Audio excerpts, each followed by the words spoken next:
Good evening, ladies and gentlemen. Welcome to this evening's live stream.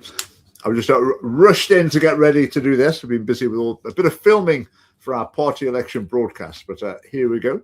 Now, we should have a couple of guests joining very soon. We will await that. Obviously, a momentous day in Scottish politics and in the Scottish Parliament, with the debate on assisted suicide going on as we speak. And the vote will be at 10 o'clock. I understand that the timing of the vote is quite strict, so we will have results with that. I think we're intending to stay on air until we've got the results, and then we'll be, as the family party, will be tackling a lot of things to do on the basis of the results. But lots to talk about as ever. The assisted suicide vote, I mean, I'm feeling, to be honest, I mean, what else is there to say at this point? People have been hearing the arguments for, well, not just months, for literally years and years. This has been debated in the Scottish Parliament, and campaigning has gone on, but it's coming to the crunch tonight. Is it going to pass? From what I'm hearing, I would say maybe it's looking more likely that it won't, but it's not certain by any means. It really is balanced on a knife edge. So a couple of people changing their mind could sway the whole thing. So, and it's fascinating how it's worked out, because from the first vote, one of the people who voted yes sadly died. There was a by-election, and they got replaced by someone who's going to vote no. Another one of the people who voted yes in the first vote, they've subsequently been charged with, I don't know the specifics, but basically like putting cameras in the toilets in the Scottish Parliament, which you're not supposed to do, actually. So he's off the scene. He's not expected to vote. He voted yes.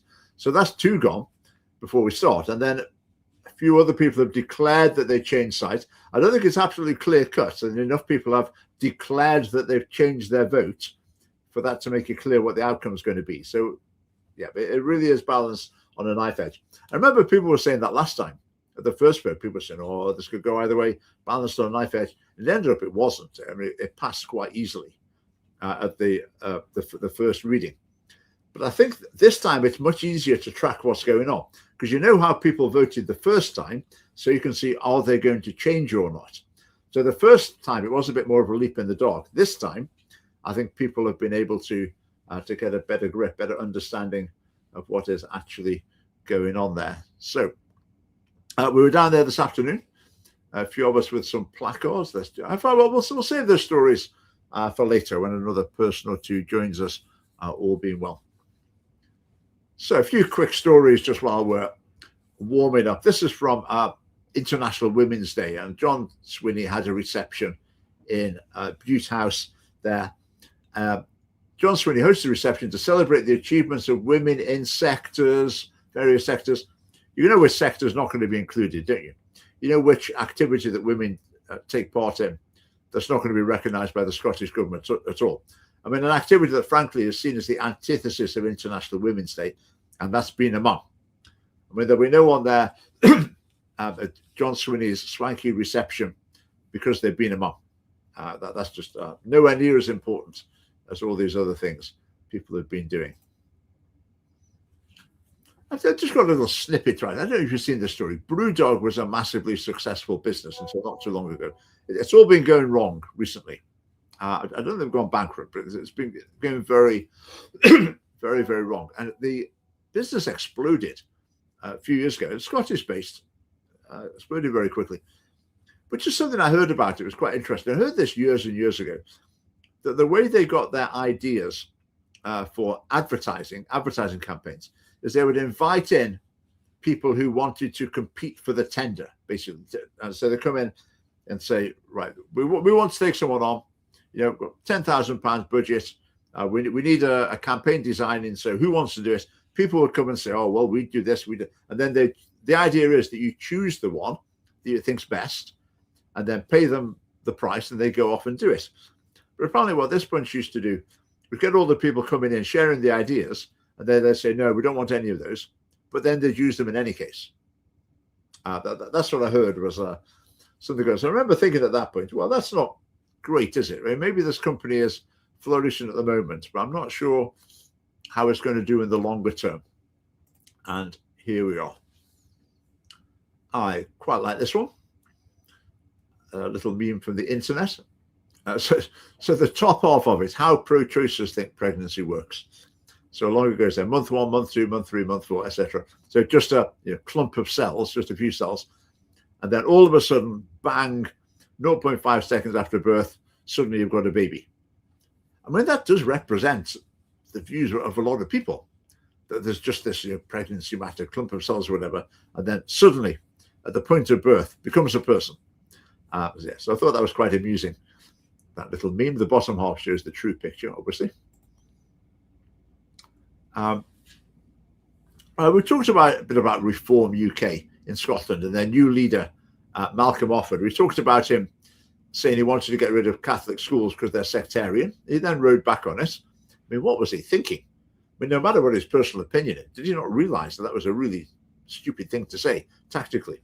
But anyway, he's also joined a patrol in Glasgow, which, what would you call them? Vigilantes, a patrol claiming to be protecting women on the streets of Glasgow late at night, but protecting women in particular from large groups of foreign men. So what do I think about that when I hear about a group that's making it their mission to protect women from foreign men? Well, I'm a bit unsure about that. I mean, surely, to be honest, I mean, were the streets of Glasgow perfectly safe before there were any immigrants here? I mean, probably not. There'd be some risks. Are there plenty of people on the streets in Glasgow who would endanger or worry or harass women who are not foreign? Well, yes, a fair few, I would imagine. There's no shortage of drunk people in Glasgow, usually. So, yeah, very possibly. So the fact that this vigilante group, as some people are calling it, their target is, they're concerned about groups of foreign men. Well, I don't think that stacks up. I don't think that is a group that is actually concerned about protecting women. If it was, they wouldn't need to be saying, oh, it's foreign men we're protecting them from. That would be completely unnecessary. I would say no matter what, though, doesn't matter. Doesn't matter what proportion of anything. If you're patrolling the streets to try and protect people, I mean, why just women as well? I mean, you should be protecting anyone. But the idea of people taking the law into their own hands, I think, is not so good. So I think for Malcolm Offord, I'm not sure that was a good move to be going along to that. Right, Chris Kelly, can you ask something? Certainly not. Yeah, of course you can. Fire away, type it in, and we will see what we've got. Right, trans harm reduction. This is from a week or two, maybe about a week ago. Now, I made a video about this. I'll give you a quick summary. So trans harm reduction, an organization in Scotland, and they, well, I was going to say help's not the right word. They provide a service to transgender young people, including children, it appeared to be, including children. And the idea is that sometimes children want to get hormone blockers like transgender drugs. They want to get them, but they can't get them on the NHS because maybe the doctor won't give it to them, or maybe they're put on a waiting list, and the waiting list is basically enormous. So they never, years later, they haven't got them. So some transgender people have taken the medical provision into their own hands, I suppose, and they're saying basically we're going to get them ourselves. So we're going to get them on the internet. We're going to get them from various dodgy people who are concocting stuff in their garage that they call home brews. Then we're going to provide it to transgender people, and what a great thing we're doing. The police were very concerned about it. Doctors extremely concerned about it. So what does the SNP government do? Well, they give funding to this organisation to help them to carry on doing what they're doing. I mean, it's just quite bizarre. So the Scottish government funds the Scottish Trans Alliance, which is the taxpayer-funded transgender lobbying group, and they fund this trans harm reduction organisation. So you've got one arm of the state, the police, saying this is very concerning, we're going to monitor this closely, and you've got another arm of the state, Scottish Trans Alliance, who are funding it. I mean, not joined up government, I think, would be the way of describing it. Right, this hustings is a little way away. I would encourage anyone, wherever you are in Scotland, if you think it would be good to have a hustings in your area, especially for the regional list, and go ahead and organize one. Especially if you can find a neutral venue and chairperson to do it, then go ahead. We've got a few invitations so far, but for us, the more the better. The more we can go and interact with the other candidates, the better. So this one is in Coatbridge, 24th of April. That's a little way away. I think there might be some coming up more imminently. On Monday night, the Logos Scotland hustings is online, so you can get tickets for that. Go to the Logos Scotland website, and the tickets are free. So you get a free ticket, and then you can log in. You'll be able to watch online and comment and ask questions, etc. But I would really encourage you to come to that, because I think it's going to be extremely interesting.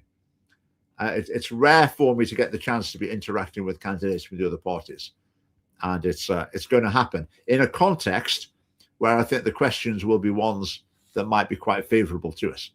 Sometimes you go to a hustings and all the questions are about things you just sit there thinking, "Oh, I'm not really that interested in this," or that, you know, the very minor trivial issues, or whatever. But I think at this one, I'm imagining the questions will be good. Anyway. Right, so this is interesting story, isn't it? So this is the Royal Mint taking the the faces of famous characters off banknotes and replacing them with animals, British wildlife. What do I think about that? I would say I don't really like it. And I think the reason they've done it is it got too difficult to choose the people to put on, because you'd have to have the right proportion of women. You have to have the right proportion of people of different races, which is going to be difficult when you're looking back through the centuries of the history of the nation. So I think Royal Mint have thought, okay, stuff this. This is too difficult. Let's just give up on putting people on. Let's put a badger and a ferret and whatever else on. Then we're safe. So I think that's what's happened, which I think is wrong. It shouldn't have happened. Churchill should be on banknotes. There's all sorts of people who should be on them. And I think if you're trying to reflect the character of your nation, you do that more by putting on key figures from its history rather than animals. But the BBC, of course, is on the side that, of course, animals should be fine. So they found Churchill's granddaughter, and she says she's fine with him being replaced by a badger or whatever on the £5 note. I mean, how many people use £5 notes these days? Probably not many. But yeah, BBC is sticking its oar in as usual. Now, this was Chris. We're still waiting for your question here. Is it coming? Is it coming? You're keeping us in suspense here. The fire in Glasgow, the vape shop that went up in flames, that's where it started, destroyed the enormous building. And there's been a bit of research. Some journalists have been prodding around about the business and saying, was it a legitimate business? So the headline here, what do we know about the mysterious Afton Estates owner of 105 Union Street? So that's the business that apparently had got the lease on the property or whatever. And it was all, didn't really tie up. The paperwork was a bit mixed. Another headline, 80% of Glasgow vape shops have not provided current details. There must be some sort of inspection or registration that is required of them. Yeah, this is just some of the details about it. So I won't bother going through that. But the gist of it is that these businesses are not fully legitimate businesses. Okay, they're not registered at a real address, for example. They're not registered at Companies House in an up-to-date manner. I mean, are they paying tax? I mean, it's pretty hard to imagine. Have they got insurance? Pretty unlikely. Okay, and I've got quite a concern about this, partly through personal experience. I think there's increasingly people who sort of opt out of officialdom, if you like. I mean, everyone gets frustrated. You have to fill so many forms in and register here and get permission for this and a license for that. Okay, but I think there's a substantial number of people in Britain who just think, oh, just stuff that, I'm just not going to do it. Just going to ignore it all. And I think some of it is an immigration issue, I think. I think you've got people who are coming from countries where that's just routine. You don't follow the rules. Everyone bends the rules, and maybe a bit of corruption, or you change your name here and there, whatever. So people come from a culture where that's the way business is done, and then I think to a significant degree we've imported that culture as well. I mean, there've always been dodgy businesses, obviously throughout centuries, but I do think it is partly an immigration issue. It's partly a public morals issue as well. I would say. But it's a concern because the way these businesses tend to operate, in my experience, is basically if you try and engage them in any process, like a formal complaint, or you're going to take them to court or anything like that, they just ignore it. Just ignore it. Then it seems like there's a blank space between, there's a blank space between being able to report someone to the police for a crime and being able to take someone to court for a civil case. Because for civil law, you really rely on the other person being a sort of respectable citizen who replies to your messages and engages in the process. But if someone just doesn't reply to anything, then it'd be quite difficult to get anywhere. So I think there are more and more businesses around, maybe including some of these vape shops that are in that category. They're running illegally. They're not following proper procedures. They're just willfully ignoring them. And their tactic would be just, when you get the nasty letter from the council, which you or I might think, oh no, I better sort that out. What do we need to do? Well, we've got to get a license, have we? All right, what have we got to do? We better find out. We better get those checks done. Oh, what a pain, but let's get it done. A lot of people would just think, all right, put it in the bin. Nothing will happen. And then the council just thinks, oh, we just never got a reply to that one. We'll maybe send an inspector sometime. So I'm concerned there's a growing section of the business community, shall we say, that's operating in this sort of way. And it will be connected to these sort of problems because, these sort of businesses, do they comply with the fire regulations or any other sort of regulations? No. They'll get the letter, in many cases, say from the fire safety officer and say it just goes in the bin. Just ignore it. And that's the way it goes on. So what else have we got? This is an interesting one. Michigan synagogue terrorist family were killed by Israeli airstrike. This was a case in America where someone drove a truck with explosives in it into a synagogue. I don't know exactly what happened. Maybe the explosives didn't detonate properly. But the man was found to be a Lebanese migrant, that's his name, targeted act of violence against the Jewish community. But his family were killed in an Israeli airstrike. And I thought that was quite an interesting story because it really brings home the situation we're very much in Britain and in Scotland, where you've got substantial numbers of people who are very personally invested in foreign conflicts. If you think about, say, I don't know, like to go back to the Second World War, how many people were there in Britain with divided loyalties? Well, there'd be some. There'd be some people with German background or whatever, but very, very few. We're now at the stage where it's a substantial portion of the population have got very strong loyalties to other countries. And so in terms of foreign policy, this becomes quite difficult for Britain to act in its own interests on the world stage when you've got so many people with loyalties and allegiances elsewhere. So that's the case here, isn't it? I mean, in a sense, is it understandable? If you've got people in your country whose family are in a country that's been attacked, then is that likely to cross over into your country? Is there likely to be consequence in your country? Well, it's likely. I'm not saying it's right, it's a good thing, but it's likely to happen. And I think it's a downside. It's a disadvantage of the sort of huge level of immigration, particularly from countries where there are conflicts in recent years. Right. I think it's time to say welcome to David. Welcome. Good evening, Richard. We meet again. Yes. We meet again. We were at the Parliament earlier on. We were, yes. So, yes. What did you make of it this afternoon at the Parliament? Oh, let me find it. Well, yeah, a lot quieter than I expected, and I do know there was a number of demonstrations that happened before we were there, and things did start early. But again, disappointed. As you know, with being a pastor, I always look out for pastors, and only Pastor Arthur Arthur O'Malley. I know there was a priest in amongst the care not killing crowd as well. But oh boy, there's this outrageous apathy that drives me bonkers. It really does. But, I think with this issue, I mean, how strong is opinion across church leaders? I think it's something where almost all church leaders would have quite a clear position in their mind. I wouldn't judge them too much on not turning up on the day. It's we've got Gareth too. Gareth. It's like waiting at a bus stop doing this live stream. It's you the wait for bigger ages boys. and then two turn up at once. The bigger boys, eh? We're back together again. Yes. Sorry, I don't know What's going on there? Sorry, just trying to get the stand to work nicely. It's just very good. Great to see. Yes, let's talk about a bit of the assisted suicide. Yep. Things while I'm at it. Right. All right, here we go.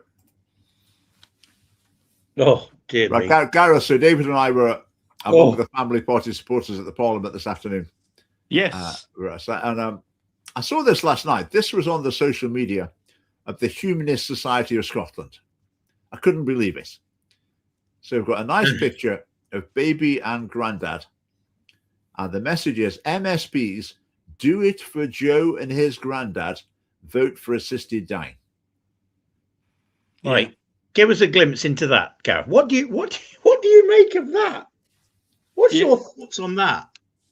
Yeah, it's terribly sad. Like, but what are they saying? What are they saying, Gareth? Do you think? I'm not so sure. Like, I'm really hoping they don't imply Joe, but implying that the grandkid's going to be happier when the granddad's not there, and that is just makes no sense at all. Do it for Joe. Do it for Joe. Because the grandson obviously wants his granddad to commit suicide. Just terrible. It's unbelievable. It's breathtaking. They did the time for reflection in the Parliament today. The Humanists. They must have rigged it. They must have got some ally to get them in on before the debate. But I couldn't believe that when I saw it. I thought, what are they doing? Right, this is John Swinney. First Minister John Swinney told the BBC, "There's nothing that I've heard that gives me the reassurance that this legislation is appropriate for our times." Now, okay, he's voting against it. Well done, John Swinney, for voting against it. But dear, oh dear. I mean, would it be possible to give a weaker reason for why you're voting against it? Yeah, well. Yeah, it wants to steer as closely as possible to the middle ground that gets the most votes. Nothing to do with conscience or inner beliefs or religious conviction or anything like that. It's just wow. Yeah, I think he maybe does disagree with it in his heart of hearts. You never know with John Swinney. But I think the way he's articulating it, he's trying to say it in a way that keeps everyone on board. Yeah. That's his tactic. Doesn't want to rock the boat. It's just classic John Swinney. Yeah. There. Bring back Caesar. All is forgiven. But I think the MSPs who say, I voted for it in principle, but I've since decided I'm a bit concerned about the safeguards in the bill, so I'm going to vote against it at this stage. I'm not sure I entirely believe those people.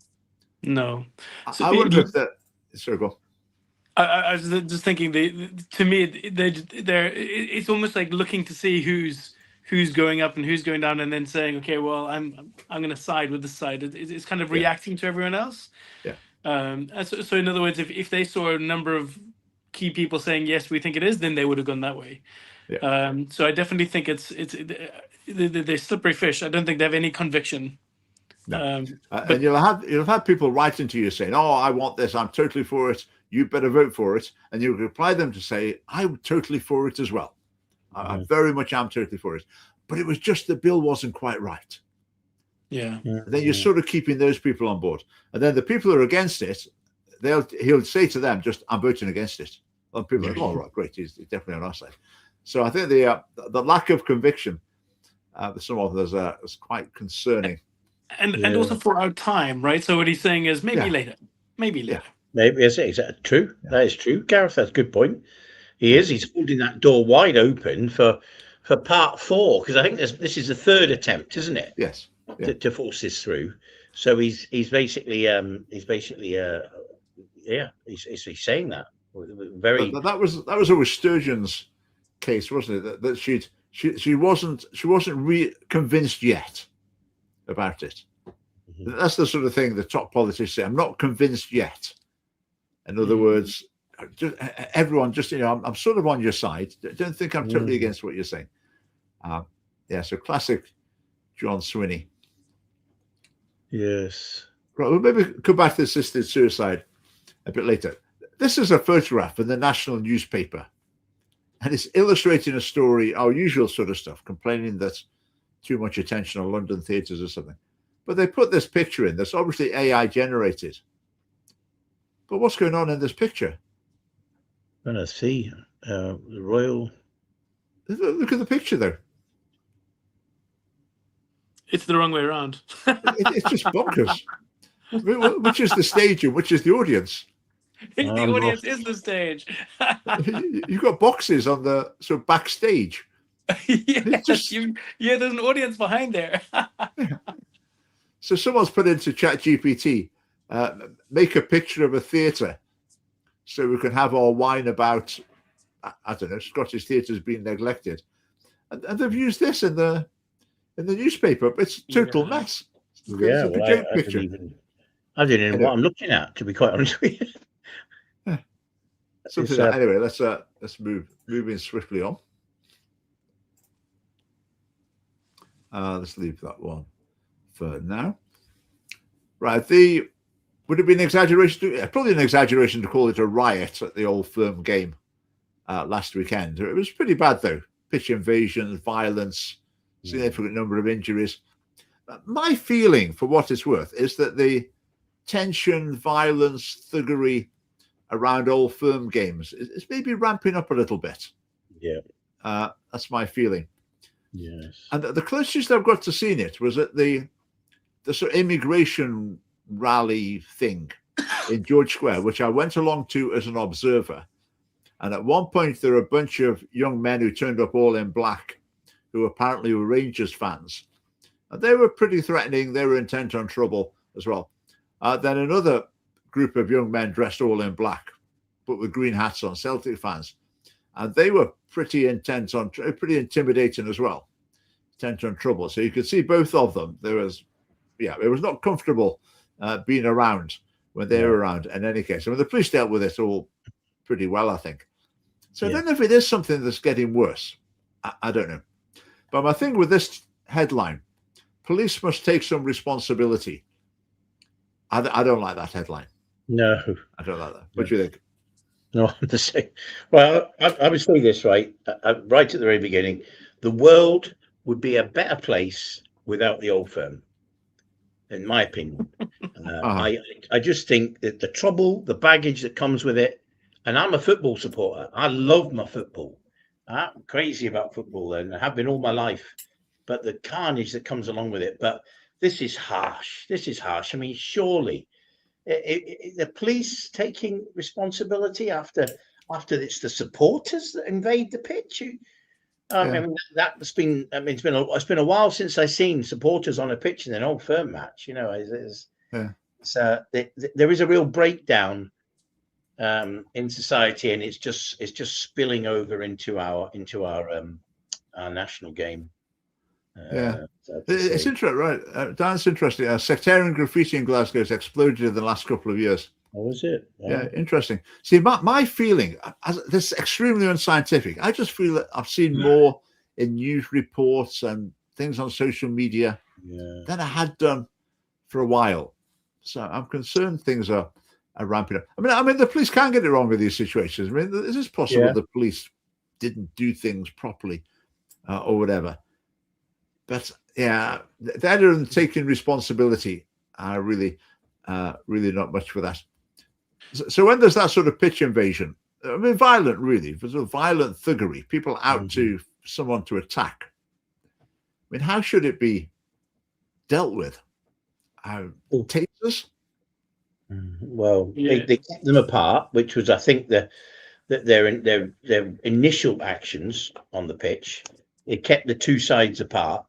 and it was just managing the situation so that it didn't result in pitched battles, and You can't though, can you? I mean, if you've got thousands of spectators, you can't have a line of stewards to keep people apart. No. You've got to have some means of instantly restraining or deterring or whatever. It's very difficult, but I've only been to one game. I've been too afraid to go again. I'm more of a rugby person, but my son plays football, so I've since got into the football thing. Only been to one game, and I was astounded at the number of yellow jackets between the two sides, and the whole section of the like there's a whole row of seats empty, totally empty, because that needs to be the barrier between. And it was Greece versus Scotland, so it's not exactly. But that old rivalry, that bitter rivalry. Yeah, exactly. I was like, what a waste of seats. You could have had a whole lot more people in there, first of all. So when you say yellow jackets, you're not referring to hornets. You're referring to security. The security guys, like there's a particular hornet that's called a yellow jacket, isn't there? Oh, I see. Fearsome insect. It's not from Greece, is it? Not from Greece. Yeah, but it was interesting though, because I just felt like it's so different to rugby, where everyone, it's all mixed, and there's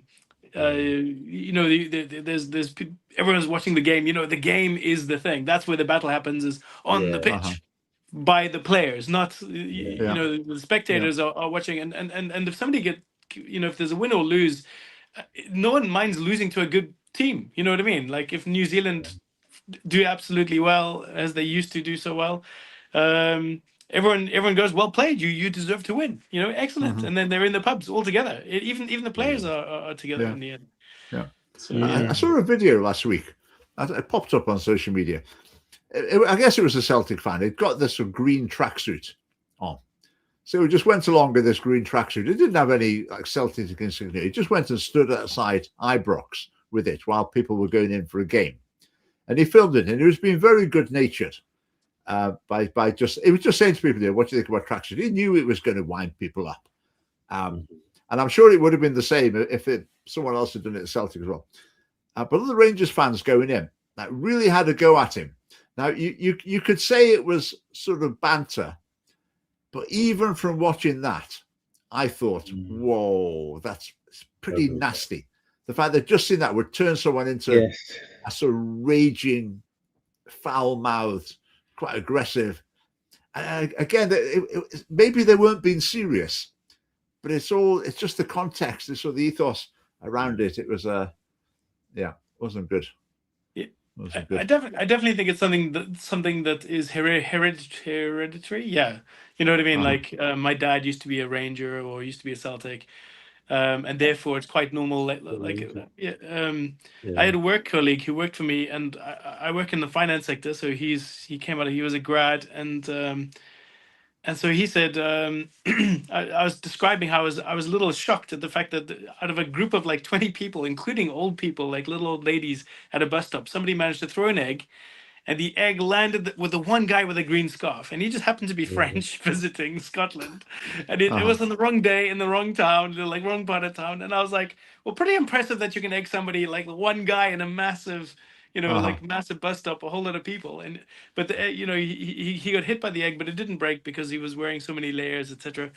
But I just thought to myself, how so I said to my friend, oh, you're a Ranger fan, so would you egg somebody else? Like would you actually throw an egg because they're wearing a different color? He goes, oh yeah. So I said, would you get into a rumble? Would you actually fight with somebody? And he goes, oh yeah, for sure. And I was like, but you are educated, you've been through university, you surely know that no, this goes way back. It's not, you just don't understand. yeah, I'm the one. You're the problem, Gareth. That's exactly. the favorite line. Like, if you understood, you'd hate them as well. Yes, exactly. There's just like something switches off at that point. It's no longer intellectual. Right. So John's saying that the security line didn't come into place when there's a penalty shootout. I think that's sort of fine. Police and stewards can make mistakes. Absolutely. I didn't like the implication of the headline that maybe they were, I don't know, fundamentally responsible for it. Now, someone mentioned an article here. I did see that article. We're going to get to it. It's on the list. So watch this space. Watch this space. Right, we're done with that. Mm-hmm. I'll do this one quite quick. This is quite the thing at the moment with some other right-wing, some right-wing political parties talking about the way they're going to, make us a Christian nation again. I think GB News is quite big on it now. And one of the things is, I think, was it Reform have made it their policy, no converting churches into mosques, etc. So this is on social media. Plans to convert Watford Church into mosque rejected. A small victory for Christianity. And I read that and just think, they'll just get another building somewhere. I mean, is that really a victory for Christianity? I'm just really not interested. So I guess this is like political or cultural Christianity, but it seems to be becoming a bigger deal for people. I saw another video where a bloke, very wealthy young man, he was outside a church that had shut down. I think it was a Methodist church in England. It had closed and the building was for sale. And he was saying, right, this building's £250,000.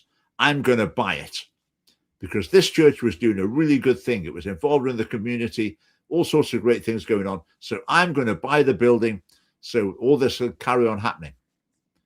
I'm thinking, what? Hey, where are you going to get the people from? I mean, you just buy the building. What do you think happens? Do you think if you're in the church building, the people just, I don't know, sort of self-generate in the pews? I don't know. It was just weird. So what is going on with this? 300,000 repairs to the roof needed. Well, there's probably like 3 members left in the church. That is ultimately the problem, right? So I even remember that from in Edinburgh, where the Church of Scotland had closed the building and it didn't want to give it to the evangelical kind of church, so they would rather sell it to a business or convert it. It was interesting, so there was a growing Christian community, and the Church of Scotland said no, I would rather sell it to a business or something, and so they were but you can see it's the idea that people dislike, the loss of Christianity and the influx of Islam in general. I think is probably what reforms are trying to Well, I can see. I mean, if I see a church converted into a mosque, I don't think, oh right, that's brilliant. I think, oh, that's a shame. But I guess to me, the things are independent. The fact that a church is closed is sad. And the fact that there are more mosques. Now, Muslims would say they don't like seeing churches open because they think churches believe the wrong things and they don't believe in Muhammad. So Muslims in general don't want to see the church growing, and they certainly wouldn't want to see a mosque converted into a church. And I say, and the feeling's mutual. I mean, that's fine. That's the way we're going to think. But I mean, a small victory. We had an approach from a church, an Eritrean church that was in Glasgow, only 5-minute drive from where we are in Woodlands Road in Glasgow. And this pastor was in a desperate state. He says, "Oh, I need to find a church. I need to find a church to have my church in, because we sold our church to a charity. The charity told us prior to the sale, listen, you can stay in this church for a year until you purchase another church building, a bigger church building. But as soon as the sale took place, the charity turned around and says, we are a front for Islam, and you need to get out in 3 weeks. This place is becoming a mosque." Wow. Yeah. So he then came to me, desperate state of affairs. He had 3 weeks to find a place for his considerable church, 60 young folk, maybe 70, 80, 90 adults. And we our service is at 2 p.m. So the church isn't getting used in the morning. So I quickly got some references, and very, very gratefully, from his perspective, he was able to use our place for 6 months, and that's so. And he's now got a church of his own in Glasgow, fantastic old Church of Scotland building, and everything's moved on. But my Islam has more than one way to skin a cat when it comes to getting buildings. Let me tell you. Oh, dear me. Yeah, I would say that's that that particular group of Muslims. I wouldn't necessarily generalize, but yeah, that sounds like they've got a raw deal. Anecdotally, though, it's quite something. Yes. Tomorrow is the House of Lords vote on abortion decriminalisation. Yes, I've heard about this. Which is a big. I mean, it flew through the House of Commons with a massive majority. Will the Lords have more sense? I mean, very possibly. I don't know. But this article is quite right, though. If you say it's never a crime to end your own pregnancy, then you're inviting women to end their own pregnancies outside of the medical services, medical supervision, which will happen. And then that will be used as an argument why you should let the doctors do the abortion all the way through at any stage. No. So you can see the way it's going to go, can't you? That's inevitably the path ahead. But it will lead to more women procuring or trying to perform abortions by unorthodox means or unsupervised means in the short term. So it'll be interesting to see how that vote goes. It doesn't apply in Scotland. We're going to have the same debates, I would guess, after the election. I think the recommendations of the abortion expert advisory group will probably be brought forward in the Parliament in one form or another after the election. So, have they? Is the group still the same group in terms of all the people? The abortion advisory group, I think they've now finished. They've made their report. They've given their advice to the government, right? And I think they're dissolved. They might not be that. Maybe they're ready to spring into action again when a bill's brought forward. I'm just thinking, is it going to be the same group who's now driving it forward? It's over to the government. Whoever's the government after the election, which is very likely to be SNP, then they will have to decide if it's a priority to bring it forward. I think John Swinney would rather not do it because he doesn't like controversy. He'd rather leave this issue alone. But I think his MSPs will be really putting pressure on him to do it. So I think something will come forward in the course of the next Parliament, probably sooner rather than later. There'll be a lot of pressure. And the Greens and the Lib Dems will be clamouring for it. Labour will be very keen. And the SNP MSPs will be a lot of them will be very keen as well. So John Swinney, the great man of principle, he'll go with the flow. Yeah. And they'll get stuck into it in Scotland. We will see. Powerful. It's true. It's very true. That article's spot on. The very thing we brought abortion in for is what we're now driving women back to. Ironically. Yeah. Can you see what I mean about when this starts happening more routinely? Women, I say, trying to perform abortions by whatever means, and then there'll be all sorts of problems, and people will say this just shows these women need to be able to go to a doctor instead of trying to DIY. DIY is so dangerous, but we really need the doctors to be able to help them. So then that's the next step. You can see it coming a mile off. Yes, you can. Nothing surprising. The SNP as well, the manifesto will provide breakfast for every child. Sort of okay, the idea of you're helping parents, but the real point of it is to look after kids for longer and longer. So it's a service basically to families where both parents work. But that's what this. But you can drop your kids off at school earlier. I think the actual breakfast is neither here nor there. It's an extra hour of childcare they're providing. Everyone will have to pay for it. But parents where, for example, there's a full-time mum, they don't want to drop the kids off at school an hour early. They want to have breakfast at the family meal table. They'll have to pay for it for the families where mum and dad are going off to work early in the morning. So just more of the same about that.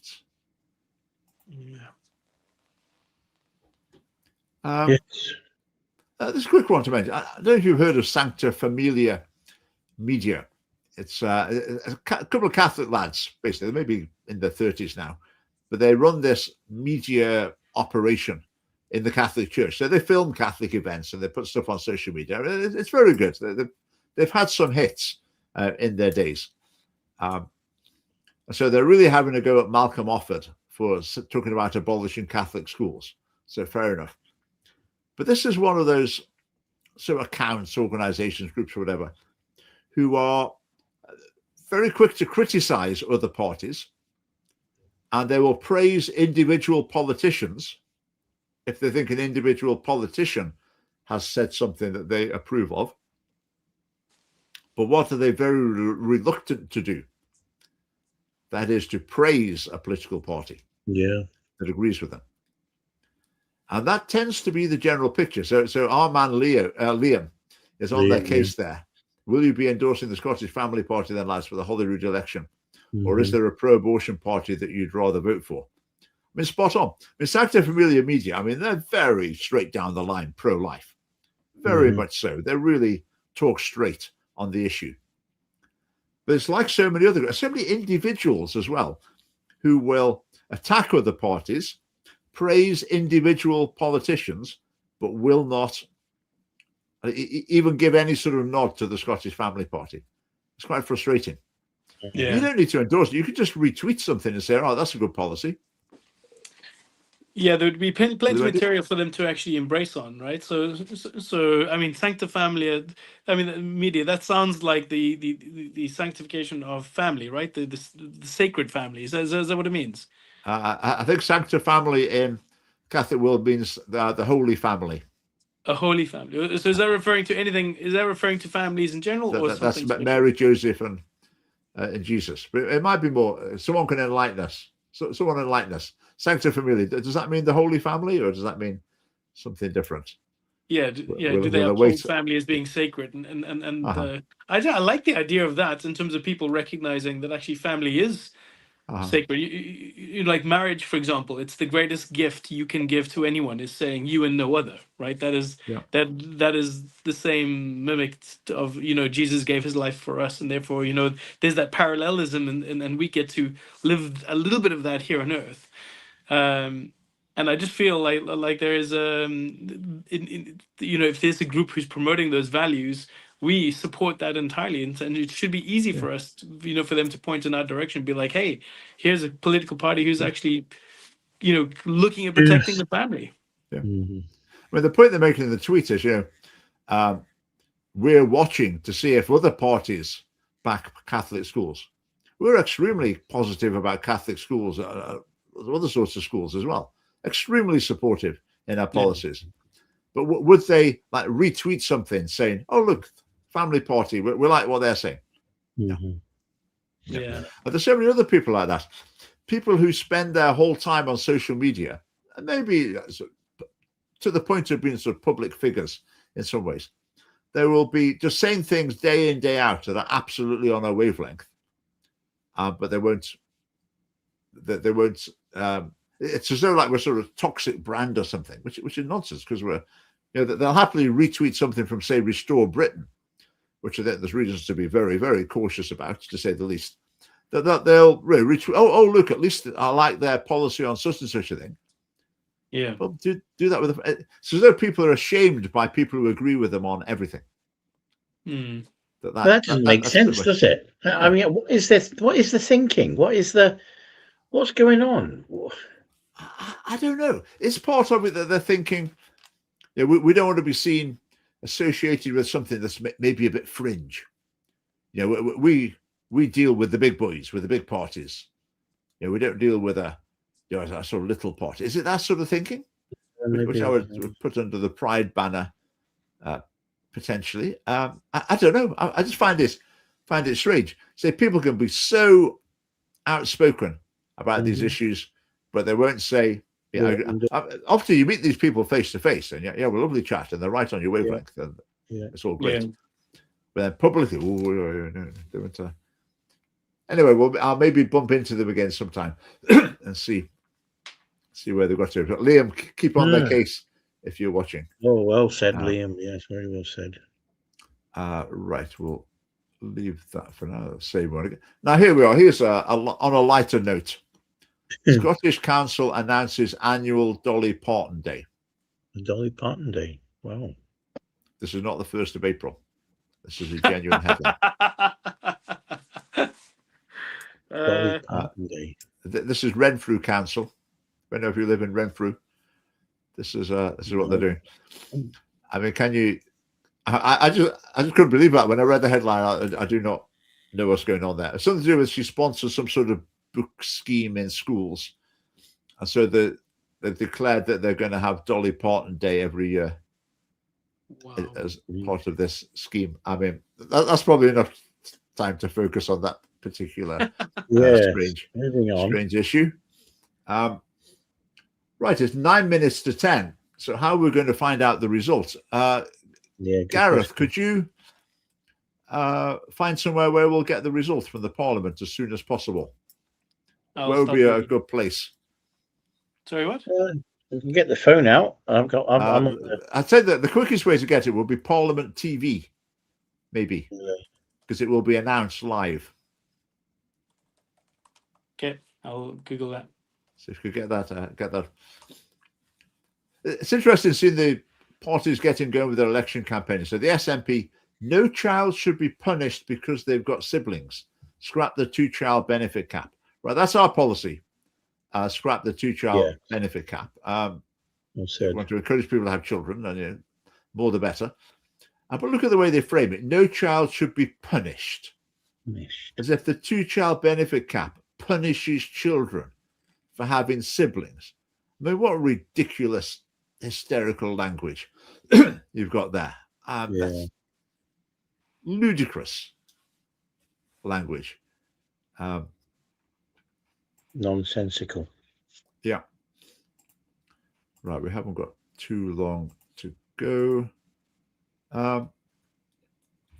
Just wondering if we could share that. Right, 8 minutes till we get the...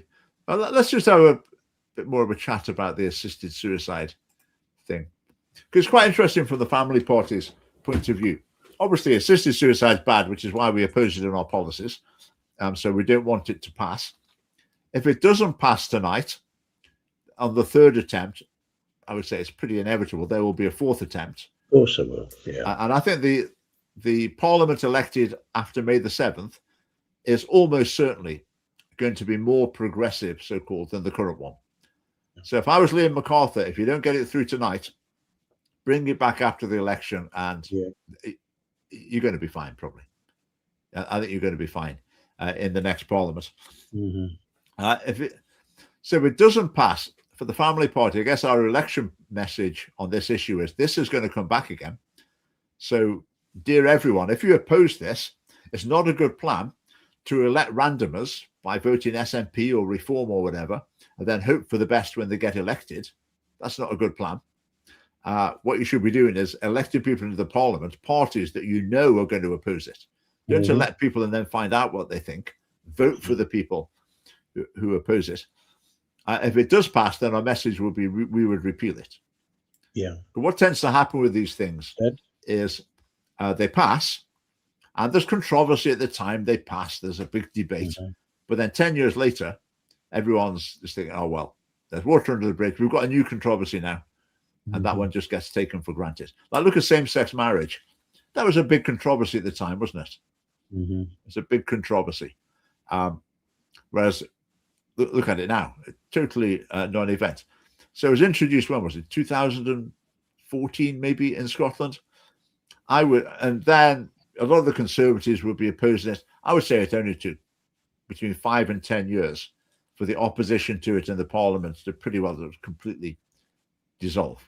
And in society as well, things changed quite quickly. But we would go back and fix these things. That's our motto, if you like. So that would be the case with assisted suicide. We would go back and fix it. Have you got Parliament TV there, Gareth? Yep. Any news? Yeah, I was busy watching some last comments, and unfortunately, it's just crashed. So I think too many people are watching. So repeal the 2004 gender. Yes, we go back and fix that one as well. Yeah. Well, again, that's a classic case of something that went through. Well, that went through without any controversy, but and then it just becomes taken for granted. Yeah. So look at the carnage it's left in its wake. Yeah. Absolutely shocking. So I think, however this vote goes in the Parliament on assisted suicide, I think it remains the fact that a majority of MSPs agree with it in principle. So the ones who voted for it in principle at the first reading, I haven't heard any of them have changed their mind. I haven't heard any of them say, I agreed with it in principle, but I've now realized it's not a good idea. It's only that they've said it's a good idea, but this bill isn't quite right. So whichever way the vote goes, there's still a majority in the parliament that agrees with the principle of assisted suicide. And that's this parliament. I say the next one, I think, is very, very likely to be more progressive. Look who's going. Opponent. I mean, Kate Forbes has been a real opponent of this. John Mason, Jeremy Balfour. I mean, Nicola Sturgeon, which I was quite surprised about, but okay. Humza Yousaf. I mean, that's 5 gone. For starters. And I think the ones coming in are not going to be so great. Are you tuned in, Gareth?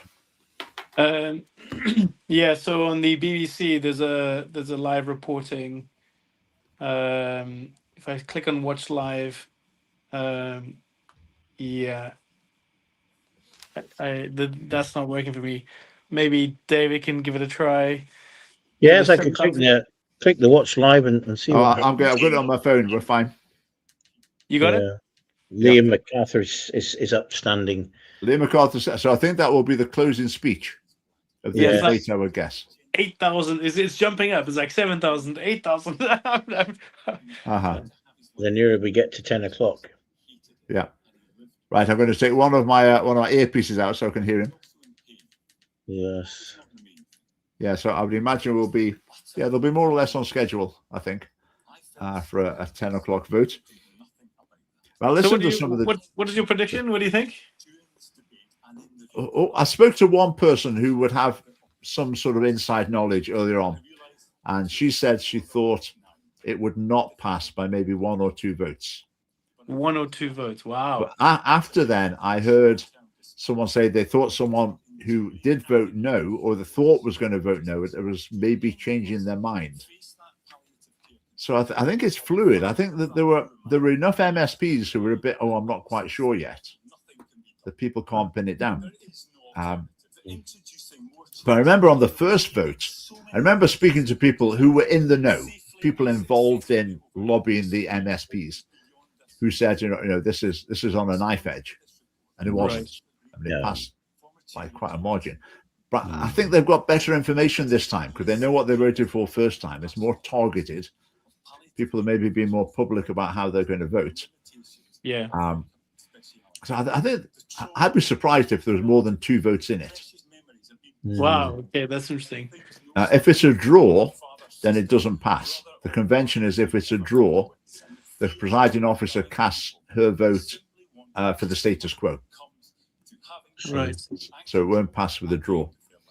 The fellow who's not in the parliament, hasn't been going to the parliament because he's been arrested for putting cameras in the parliament toilets. He could vote.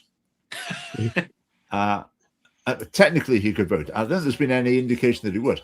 I mean, I would have thought the people campaigning for assisted suicide, they would be going and knocking on his door. Yeah. Trying to persuade him to vote when it's so tight. Surely they would have done that. They would have tried to do that. I haven't heard anything about that, but you would think that's something that they would do. We shall see. Yes, I watched part of the debate. Was it on Thursday, last week, whenever it was? It was really turgid. They were just debating amendments. It was all pretty technical. Yeah. It was just quite chilling, though, to hear them talking about something so disturbing, as though they were talking about, like planning boundary changes or whatever, something inconsequential. Yeah. I worry. Sorry, carry on. No, go on. One of the comments I noticed under the headlines on the BBC was that there have been tears in the chamber this evening and applause. So real extremes of emotions. Whether it's the tears, we want this to happen, or the tears at the prospect of it happening, tears of rejection and hoping that this never comes to pass. I don't know, but obviously. I would guess tears are maybe not good news because people are maybe being moved by sad stories that they're hearing Yes. Well, tears in of the Parliament, yes. which is really the secret weapon of the pro-assisted suicide Yeah. lobby, is sad stories. Are there any? Did you see any references in terms of what's happening in Canada and just how they've, what was the net result? And you have like 26-year-olds committing suicide who are, I think all this has come out in the discussions, and it's been going on for years. Then this bill was introduced in 2021, wow. so I think every possible argument has been aired. But ultimately, it comes down, I think, to the values of the MSP. I think a lot of the MSPs, they're just progressive types. Freedom. This is a chance to overthrow something that's Christian. So let's go for it. Then there's the others who don't really know, somewhere in the middle, and a few that oppose it. Well, quite a few that oppose it as a matter of principle. It's a mixture. Yeah, I think MacArthur's getting quite a round of applause there, and he's closing now his right. The debate's finished. Final statement. Yeah. It's now time to move on to the next item of business. There are 3 questions to be put as a result of today's business. That's me. I'm First question is that I'm saying it's going to be passed by 3 votes. On the non-surgical procedures and functions of medical reviewers in Right, Scotland we've got 3 votes coming up. Stage 3 be agreed. And as this is a motion to pass the bill, the question must be decided by division. So there will be a short suspension to allow members to access the digital voting system. All right, they're saying it might take a few minutes here. There's another couple of votes to do first, I think. So the meeting's suspended while they're voting on something about cosmetic surgery. So we'll give them a minute. I did hear about that. I mean, you couldn't get more from the sublime to the ridiculous, really, could you? Well, family party policy, while we're at it, is to basically drastically reduce cosmetic surgery merely for cosmetic reasons. We're going to have, at the moment, I think you can go along and say you're depressed or traumatized because your body's not quite the right shape. I mean, obviously, we wouldn't be an issue for us, but apparently some people feel like that.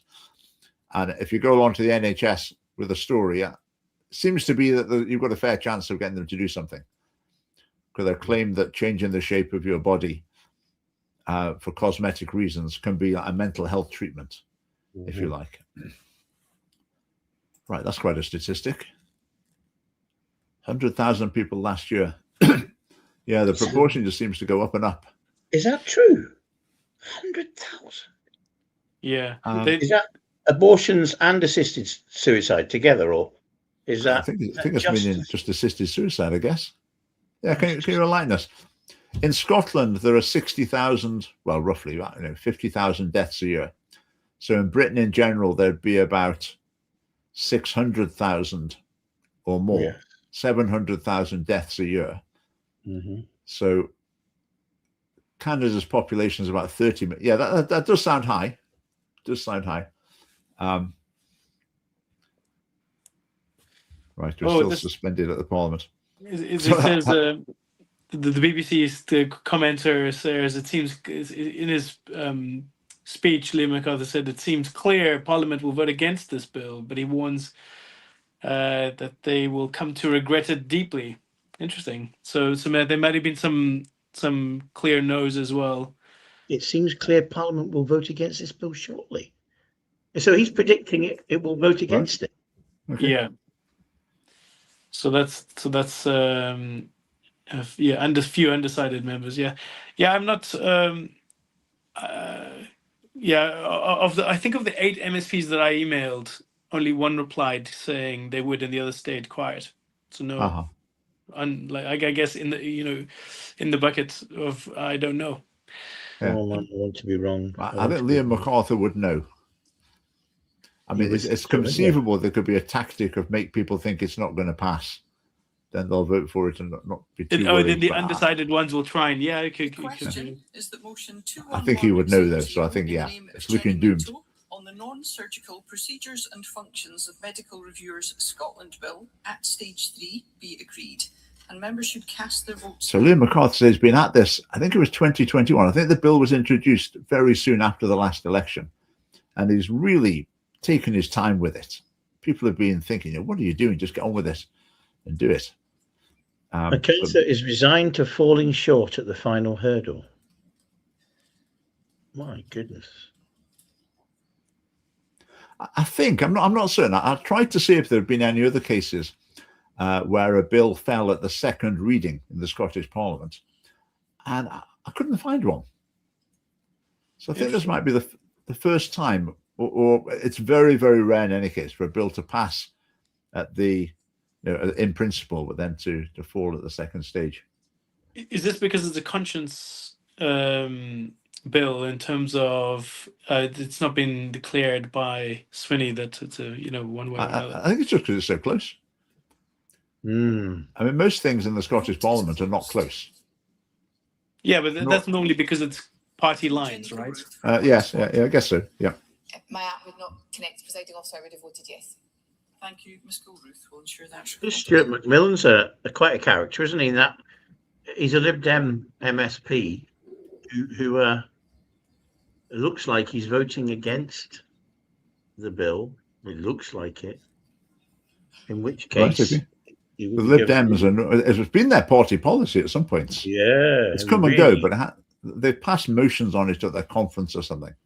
That would be a. In fact, the Orkney, no, not Orkney, Shetland, the Shetland MSP is voting against it. I understand. Really, all the other Lib Dems were voting for it. The last time I saw, all the Greens were against it. On motion 21100 in the name of Jenny Minto is yes, 124. Right, still not there. There were no Any second against. There were 2 abstentions. The motion is therefore agreed, and the non-surgical procedures and functions of medical reviewers. So for the family party, what do you think of the stronger message? This is going to come back next time, so you want to get pro-life MSPs in. That's the message. Or this has happened and we need to repeal it. In the name I think they're pretty similar, really. On the Building Safety Levy Scotland Bill at stage 3 be agreed. And as this is a motion, right, we're on the Building Levy Safety Bill or something. Whatever that is. I'm sure it's very important. So they spent literally like the whole time debating this one bill, and these two things are being voted like just. No, they do all their votes at the end of the day. Yeah. So these things might have been in the morning. So I think normally decision time is 5 o'clock.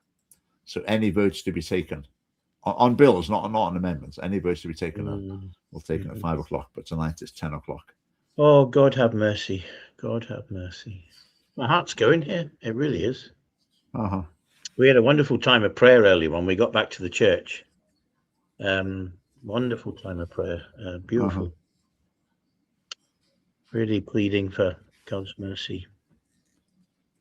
So we were. The vote is closed. Do they have a time limit? It was 10 o'clock, but the debate's finished. So no. I mean to vote is you have to press the button by a certain time. They seem to just have a few seconds. Yeah. Wow. And it seems quite routine that someone doesn't work as well. Quite often someone saying, "Oh, mine didn't work. I voted."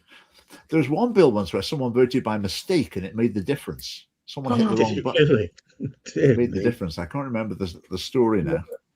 Did they have to then? Call Stephanie Callahan for a point of order. I think it passed. I think if you press the button, then that's it.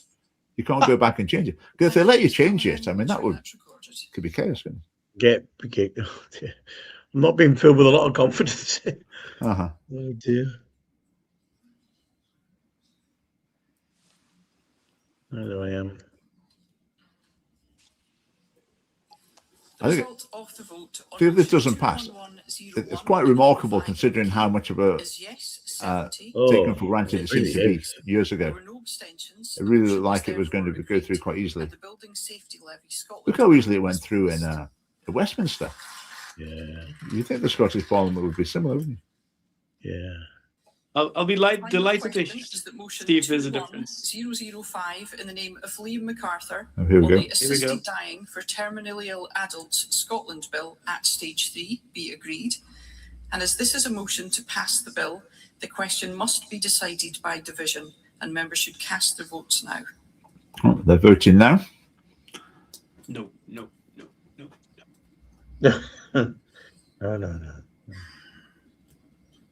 Come on, Scotland. So I think Yeah, 1 or 2 votes in it. No, maybe more if he knows, if he's that confident. Yeah. Come on, 80% say no.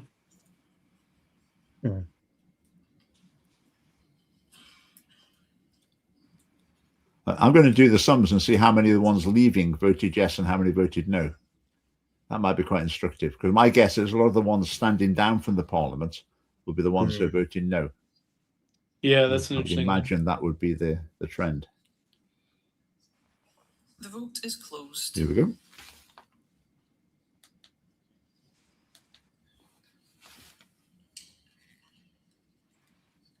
Any second.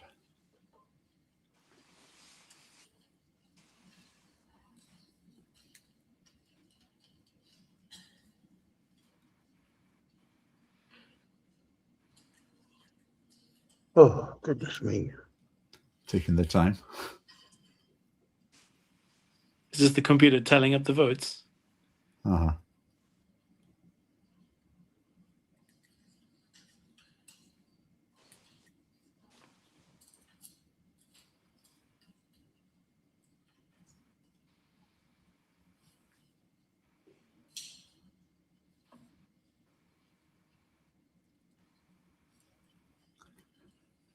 It's looking very tense in that. The result of the vote on motion 21005 in the name of Liam MacArthur is yes 57, no 69. There was 1 abstention. The motion is therefore not agreed. Wow. All right, The it's defeated by a mile. Terminally Ill Adult Scotland Bill falls. 12. That concludes decision time, and I close this meeting. That's remarkable. Beaten by a mile. Well, A Significant mile. margin. so hold on. It's gone from seven defeated to 12. Sorry, 7 yes to 12 no. There's a swing of 19. Yeah. Hey. Oh, so that's good. That's so it'll be back. It'll be back in the next Parliament, I would guess, or very soon. What we should do is we should at least reach out to the ones who voted no and say thank you. Wow. Uh-huh. You've done the right thing. Yeah. Let's see if we can make more momentum, build more relationship. Uh-huh. Yeah, look at the way it went through at Westminster. It passed at Westminster Unbelievable. by a mile. And it did in Scotland at the first reading. Yeah. But then it's all faded away. Goodness me. That's that. Cool. Well, awesome. Hurrah. Hey, well It's not done. very Simon. often. It's not very often you get the right result from the Scottish Parliament. But That's so Goodness true. me. we've It's got not it just the there. right result. It's resounding. It's Yeah, Yeah. staggered by that. Thank you, Lord. Uh-huh. well, Yeah. that is extraordinary. It really is extraordinary. Right. There's going to be some navel gazing. They're going to come back very, very strongly, and it's only the Scottish Family Party that has a clear, very clear policy on this. Yeah. Now, Liam MacArthur now will be thinking, right, I know the bits that put people off. Yeah. We'll have to fix those 2 bits next time. I wonder if how long does it take for him to come back and what's the time frame to come back and do this? I don't think there's any rule that says you have to wait a certain amount of time before you try again. I think, I mean, it would seem a bit brazen to do it straight after the election. Yeah. I think it'll be a few years, I think, before it comes back in, if it comes back in this Parliament. I think it will. Well, this is the metaphoric bloody nose, isn't it? It's not just a whisker, so the tiniest thing will tip the scales. This is extraordinary. Wow. I guess the step this time is it passed the first time, then failed the second time. If you think of the progression, because the first time it came forward, I mean, it got nowhere near passing. The next time it got closer, but it was still nowhere near. This time it passed the first stage, but then it's reasonably decisive defeat at the second stage. So maybe that's fascinating. I mean, to me, it's the principle. Yeah. But there's a lot of them. They agree with the principle, Yeah. but then they were persuaded by some of the sort of peripheral arguments. The peripheral, but those peripheral arguments in terms of like it doesn't, you know, a lot of people are like the controls. Look what happened in Canada. The gates were opened. You can't close those gates, and they ran with them. You know what I mean? Like these are doors you never want to open. It's not a case of, oh well, we'll put enough controls in, because as soon as you put those controls in, they get undone, you know, over time anyway. So yes, so I'd like to think that that society, that we would have enough time to for the conservative society to rise up and actually, you know, the next time it's not going to pass even close. You know what I mean? I'd like to think that by the time it comes again, there's a much stronger no. You know, we've got members in the parliament coming. Hooray! This election. So Liam MacArthur looks at the parliament and thinks, oh, there's 8 Scottish family party ones. Can forget them. Right, this is not looking exactly. so good. Exactly. Yeah, but those are the ones going to be resounding the bell and creating a whole heap of trouble for him. For the next time. So hopefully that's what I'm expecting. Yeah. Okay. We'll leave it there. Thanks very much, everyone. Thanks for watching. We'll see you next week. Yes. Good night. God bless. Thank you. Good night.